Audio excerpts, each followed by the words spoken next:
Okay, I hope you can hear me. I'm going to try to talk a little louder. Right now, I am down by the Colorado River, and we are having a major windstorm. Beyond that dust are actually mountains that you cannot see. This is about, I want to say, half a mile of visibility. The bus has been rocking so bad, I actually got motion sickness. I never get motion sickness, but this is what we're looking at.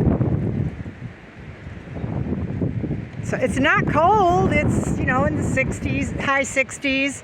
Oh, there, little relief. Okay, not very long. But I don't know if I can get a picture of the boony bin rocking or not.